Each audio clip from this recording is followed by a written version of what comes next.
Okay, we're going to get started now. Hi, my name's Jay Gedanken. I'm the Director of Sales and Marketing for MediaXcel. I'm based here in our Austin office. And first off, I wanted to thank everybody for taking some time to visit us today and for our webinar. So let me just tell you a little bit about myself. I've been involved in digital video since its commercial inception over 25 years ago, starting with MPEG-1 to what's the current technology, H.265, often referred to as HEVC. My focus has been on encoding, decoding, and transcoding, either for storage or transmission, over pretty much any type of network, whether it's IP, cloud, satellite, terrestrial, pretty much any kind of pipe that you want to do. My background also includes systems design, systems integration, and installation. Today, we're going to talk about MediaXcel, some of its applications, and our robust and broad product line. We're no newcomer to digital video, and as an industry leader of encoding, transcoding, and decoding solutions, our family of products are very flexible, high performance, cost effective, and robust, with a lot of different configurations really to fit your specific needs.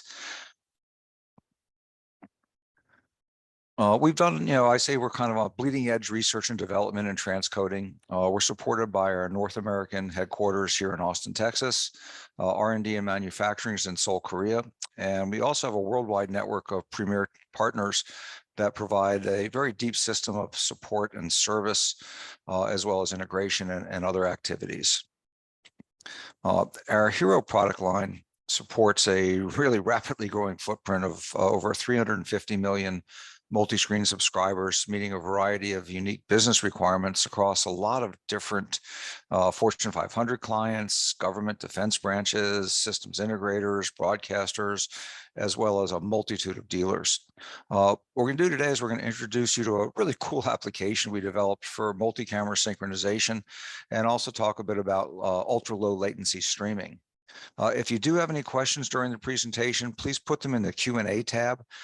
That's usually it's in the bottom menu, in the Zoom menu, and we'll answer them as we can. We're also going to have some time at the end for Q&A. Additionally, we'll have this webinar will be available for viewing online early next week. So if you know someone that missed it, they can download it and view it. With that, Matt, our senior technical sales engineer, will take it from here. Great, thank you, Jay. Hi, everyone. Good evening or good morning. Let me go ahead and request from you, Jay, if you wouldn't mind turning that over. Okay, so today we'd like to talk to you about some really cool functionality that we developed in the last couple of years for multi-camera synchronization. So what is multi-camera synchronization? What is the problem and how do we solve it? Well, typically the issue with multiple sources or multiple cameras in a production setting is that how do we align each of those sources by time, even when all of the sources may pass through varied production paths or encoding paths? Well, typically what's done is those sources are aligned based on the source's time code. That's great. The issue arises when any of those time codes are then lost through processing or encoding multiple times through paths. We're no longer able to align those sources based on the time code, and we have to rely on other methods. So some of the methods that we tried were one, syncing with time code, and the problem with that is those times are typically aligned to wall clocks, and wall clocks in different locations are not guaranteed to be synced.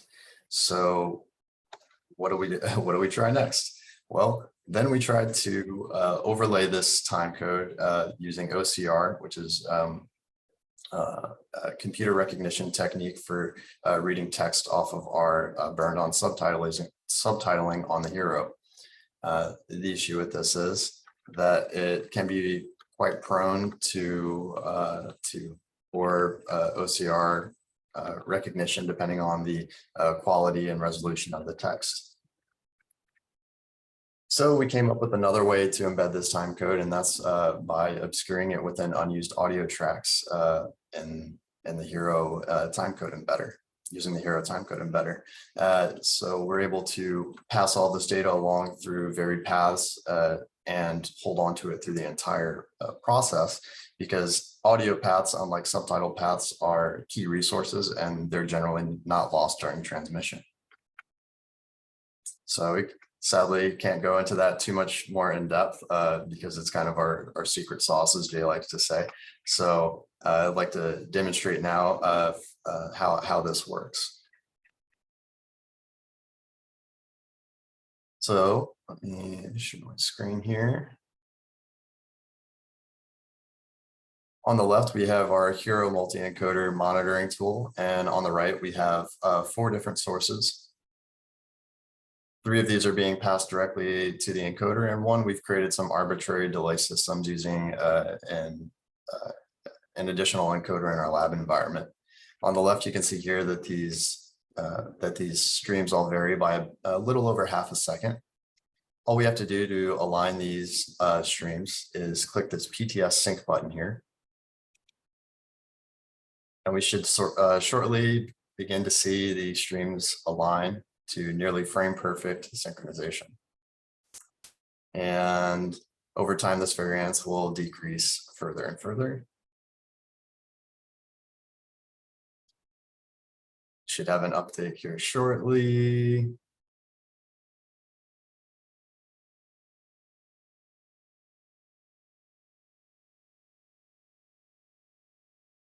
Okay. And then now we have a variance of only 5 milliseconds between our 2 furthest encoders. And using some of our encoder multi-encoder settings, we can enable this synchronization on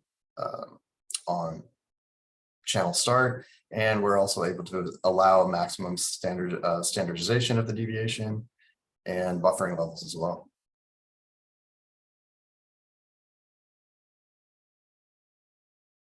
So what's this for? Who is this for? Well, we have here an implementation that we did with LGU. We've done this in sports and entertainment.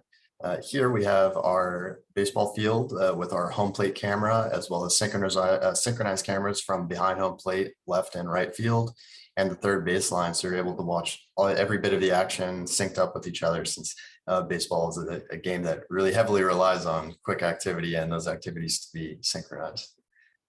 And here we have an example with a popular K-pop group, where K-pop groups have large numbers of members on stage. We're able to track each of these members through different cameras and align those feeds in synchronization so that the video from each of the members that you decide to follow will line up with the audio.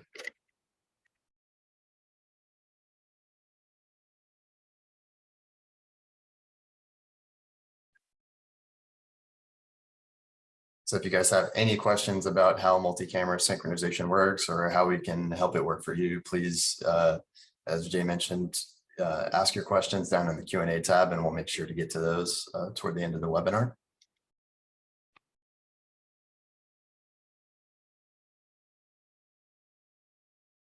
Next, I'd like to... We did get one question here. Okay, what do we have? Someone was asking, is there a limit to the delay difference between sources? In other words, how long a delay between different sources can we handle? No, yeah, I mean, in practice, you generally wouldn't see delay longer than maybe 10 or 15 seconds, right? But in theory, no, there's no maximum delay for the synchronization. Great, thank you.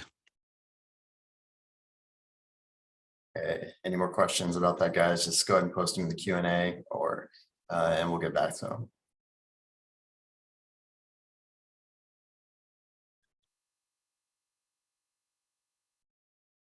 So next, I'd like to share some slides about our low latency capabilities.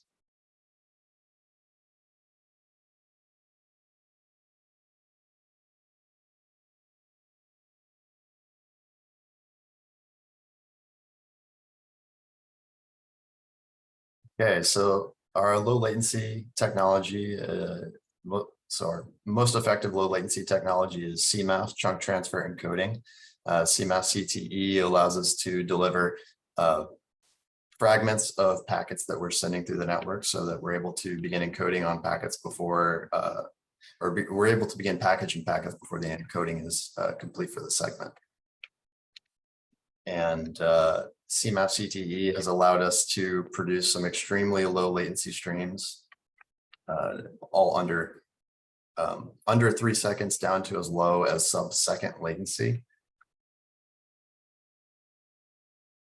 Publishing to our local Hero origin server that we load on the encoding device, we've achieved latencies, and in my lab, I've achieved latencies as low as 0.3 seconds latency. And acting with partners like Unified Origin, who is a packaging service and that provides a series of additional features like metadata modification, catch-up, DRM, bot archiving. We're able to achieve sub 2 second latency with CMAF, and with Akamai, which is a massive, majorly scalable service, we can achieve below 3 second latency using CMAF CTE. And if you're interested in applications that requires low latency, like off-track betting services, sports and entertainment, please reach out to us and we'd be happy to set you up with an evaluation package of our Hero software. And you can see for yourself how effective CMAP CTE and the Hero product line can be for your implementation. So with that being said, Jay, do you want to talk a little bit about our product line and what we offer? Absolutely. We'll talk to me, share my screen again. Hang on one second.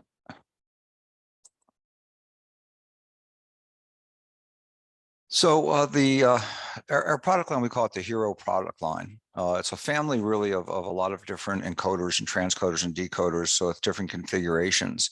And it's got a very broad set of features, both in on-prem hardware-based appliances, as well as just pure software-based for cloud or virtual or hybrid environments. It gives you a lot of flexibility and versatility, all with a common user interface. It's very friendly, very easy to use. In short, we really fit into your workflow rather than forcing you to change your workflow to fit our product. Our solutions, are designed to fit your needs and requirements for encoding, transcoding, and decoding from single channel small encoders or transcoders to very high density channel counts with multiple streams on each channel. We work with legacy codecs interfaces, as well as newer ones such as VP1. And we really define the adaptive bitrate multi-device transcoding and encoding standards for very flexible multi-screen video delivery over virtually any kind of network or distribution path.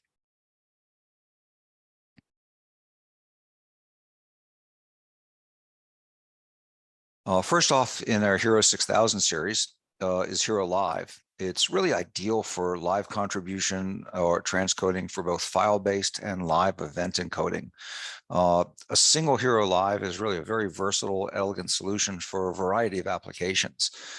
In addition to operating the Hero Live as a standalone unit, you can take advantage of our Hero management system, which we refer to as HMS, and its full API to work very efficiently and effectively when configuring new workflows.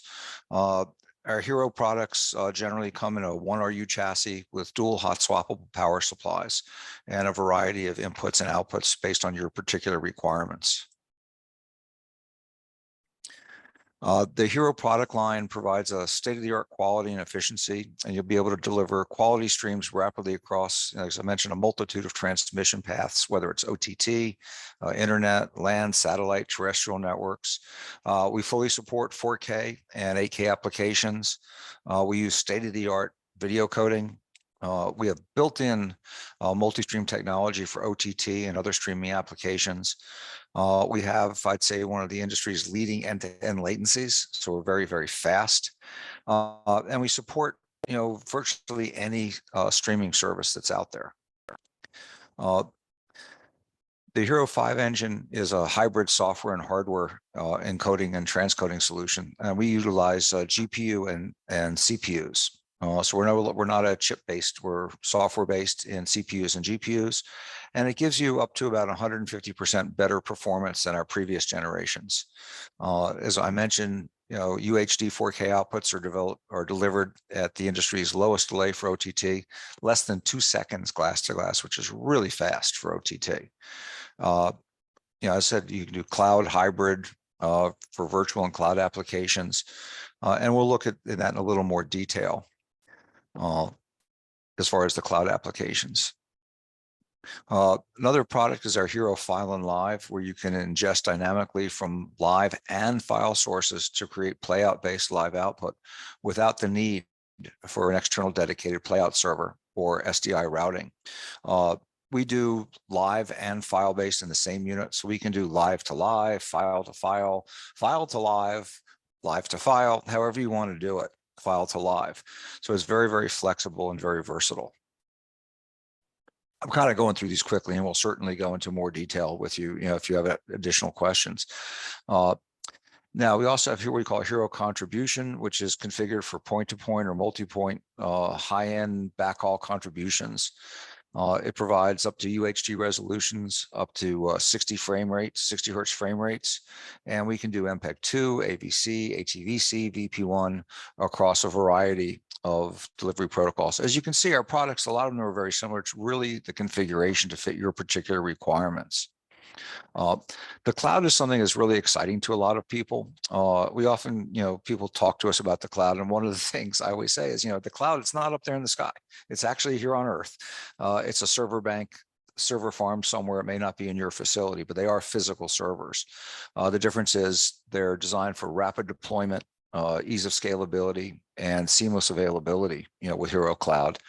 It's a fully featured virtual software for both live and VOD transcoding, encoder management, and monitoring as well. Same feature set as Hero Live. The major difference being it's a software-only solution that's deployed on virtual machines, x86 blades, or it can be deployed in COTS IT servers as well. It directly ingests live feeds or files from the cloud or across a network, and enables both live linear and file VOD workflows. Like our other products, it's HEVC and UHD ready, and it gives you rapid deployment of live and VOD encoding and transcoding services. It has a central remote configuration and monitoring. It's highly scalable for demand and growth. You can sync across multiple implementations for frame accurate, adaptive, and high availability workflows, as well as redundancy. We do one-to-one redundancy, end-to-end redundancy, service level failover. We can even do redundancy within the same encoder or within the same instance. So if one channel goes down for some reason, it can spin up the other instance. Matt, are you going to do a little overview of the Hero management system of HMS? Yeah, sure. I can show you guys a little bit about HMS, so you can become a little bit more familiar with what it looks like. All right.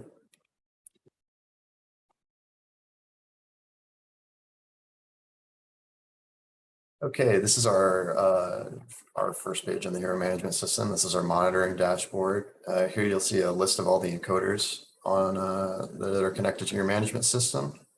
In this instance, we have the management system and the encoder on the same device, but in the majority of instances where you have multiple encoders, you will have a standalone Hero management system that is capable of managing, a dozen, 2 dozen encoders, right?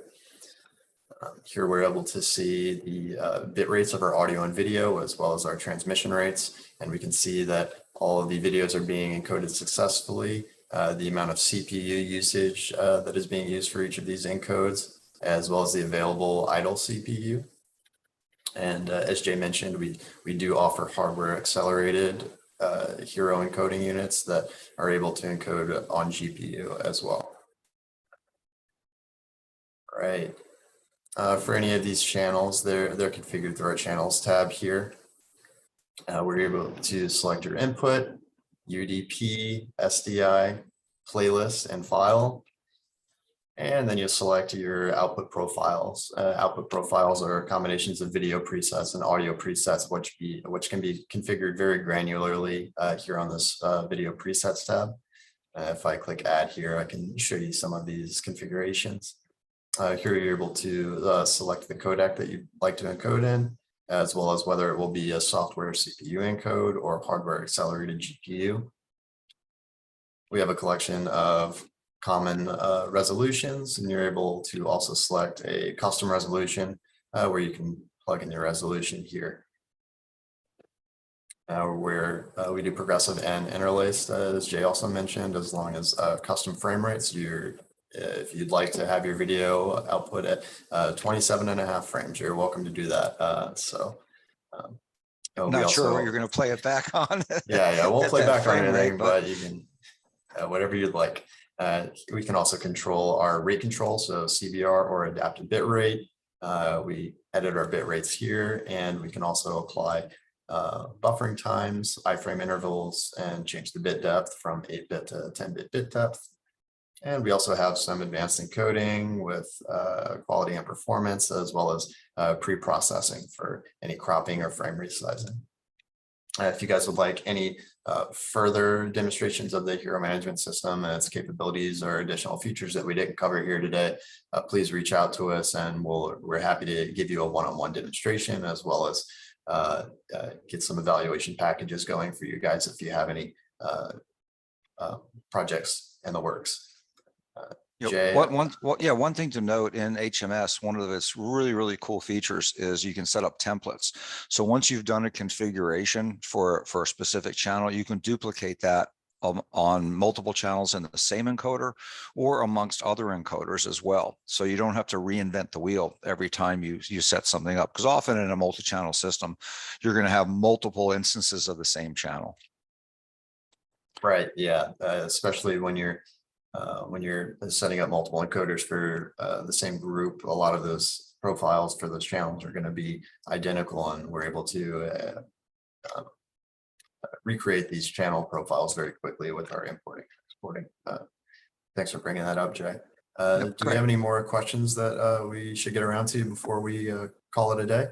Yeah, actually, it looks like we've gotten a bunch of questions in here. So let's take a look at some of these. This has to do with the multi-camera synchronization. Bob asked, is there a limit to the number of sources? The short answer is no. I mean, there is a finite limit. There's a practical limit at some point. You're not going to have hundreds of channels. I mean, typically, if you look at a typical event, let's say it's a sporting event, like a baseball game would be a real good example. You'd have a wide shot of the field. You'll have ISO cameras on every base and every position. So that's what, 9-10 cameras there, something like that. So that's kind of where practical is. Or in a musical event, same thing. You're not going to have 100 different cameras that you need to synchronize. So effectively, no, we don't have a limit to that number. Let's see what else. Oh, here's another one on synchronization. Can your synchronization system be used with other companies' products? Matt, you want to take that one? Sure. We can pass our embedded timecode through a third party's contribution encoders, as long as that the sources travel through the Hero timecode embedder and end up at the Hero multi-encoder, where we're able to align those timecodes. There's no reason that third-party encoders can't be involved. Of course, we want you to use Hero encoders because they're superior. Let's see, where's some other ones? This is on some more general questions. What formats do you support for inputs? They were asking HDR, 4K. Pretty much any format that's readily available right now. We can ingest SDI, we can ingest IP, we can ingest ASI, whether it's at various resolutions, up to 8K actually. So you could transcode 8K back down again. HDR, we support both directions. We can go HDR to regular and back and forth. So it's a very flexible system. I think you actually answered this kind of in your demonstration of the HMS. Can you support interlace throughout the chain? And yes, we do both interlaced and progressive scan. Let's see, what else do we have here? Oh, good. Some questions on some IP inputs. Are we offering 2110 interface for our products? Yes, we have them today. 2110 it's a good interface. It's a good protocol. However, it's expensive. You need 25G or 100G input cards plus SFP modules for the fiber. So it can get quite expensive. In many cases, it's more effective to down convert that externally from the encoder, but we can build it into the encoder as well. And with that, which I think I'm going to answer another question here at the same time, do what about 2022-7? For those of you that may not be familiar with that, that's a redundant SDI over IP. So it's two paths going to the same interface. You would use 2110 on that typically. So if one channel goes down for whatever reason, it seamlessly switches to the other. As well as 2022-6, which would be a single channel over IP. Oh, here's one for you, Matt. How many audio channels can you have per input? You can do audio channel. Well, I think they mean audio tracks perhaps, and we can do 16 audio tracks. And are those stereo or mono tracks? Those are stereo tracks. The stereo tracks. So effectively 32 channels of audio if you wanted to split the stereo. So again, which is pretty standard these days. Actually, a lot of encoders have been limited to 8 for whatever reason, but that was had some other issues on that. Let's see, do you have GPU acceleration as well as CPU? Talked about that. Yep. Yeah, we mentioned that. Let's see, what else do we have here? What are the sizes of our encode transcode solutions? In other words, how many channels per hardware device? You want to take that one, Matt? Sure. So with full HD multi-output ladder, we typically deliver encoders in the area of about 8 channels. That's with 5 or 6 outputs per profile. And that's with our 1 rack unit solution. However, with lower resolution profiles, we may see that number increase, especially when we start to get into adding hardware acceleration with GPU, and as GPUs continue to improve, we'll also see that density increase fairly rapidly recently. And that's with our 1 rack unit. With our cloud solution, we have some numbers with what you can expect as far as channel density when it comes to typical AWS, Azure, GCP instances. And if you have any idea of what kind of channel density you would like to have with your solution, whether on-prem or on cloud, reach out to us, and we can certainly provide you with some sizing expectations. Yeah, I mean, the short answer is we're very scalable. It really becomes, I think, the number of input channels and output channels becomes a function of what you want to do. Right. It's a formula both based on the input as well as the number of output profiles. And then we size the system based on a variety of different CPUs and GPUs. We can go 20 channels or more in a system. We usually don't recommend going that for a variety of reasons. One, you're kind of putting all your eggs in one basket. You know, if you've got 20 channels and 1 encoder, if for some reason you have a power failure and both power supplies go out, you know, you'd lose everything. So typically, you know, we see somewhere in the 8 to maybe 15 channels in an encoder. And then in cloud-based, you know, it's really, you have almost unlimited channels if you're going cloud-based on that. Any other questions on anything? Oh yeah, here's one. Do you offer any type of pay-per-use type of use? Do we have to buy? In other words, do we have to buy, you know, just buy the encoder? And the answer is yes. We have both a CapEx and OpEx model. We have many customers that have ad hoc channels or occasional use channels. So rather than them spending, you know, buying perpetual licenses or annual license, we have a formula for figuring out where they can pay just as they use those channels, and they'll spin them up for a couple of things. We've had customers that, you know, once a year they have a special event and they need additional channels for that. So it's very cost effective. So we work with our customers on that.